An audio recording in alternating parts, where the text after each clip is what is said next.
নমস্কার বন্ধুরা, তন্ত্র পাওয়ার চ্যানেলে সবাইকে স্বাগত জানাই। তো আজকে আপনাদের 10 মহাশক্তি বা 10 মহাবিদ্যার মহালক্ষ্মীর সাধনা দেব।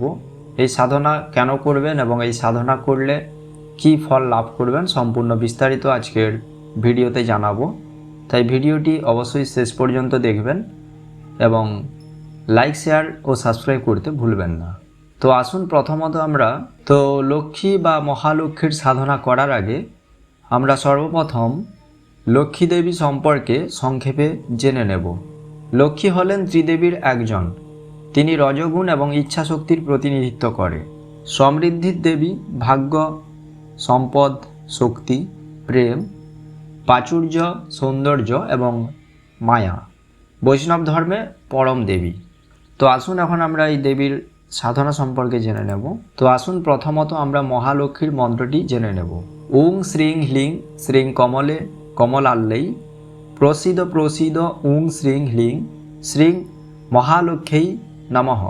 এই মন্ত্র 1,00,000 বার জপ করতে হয়। 1,00,000 জপ করলে সাধক সিদ্ধিলাভ করে থাকেন। মধু, ঘি এবং শর্করাযুক্ত বিল্ব ফল দিয়ে 10% যজ্ঞ করলে সাধকের গৃহে লক্ষ্মী বাস করেন।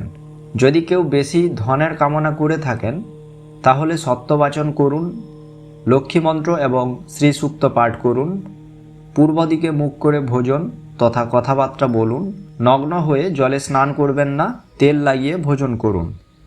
তো আশা করি আজকের ভিডিওর সম্পূর্ণ অংশ বুঝতে পেরেছেন। সবাই ভালো থাকবেন। ধন্যবাদ।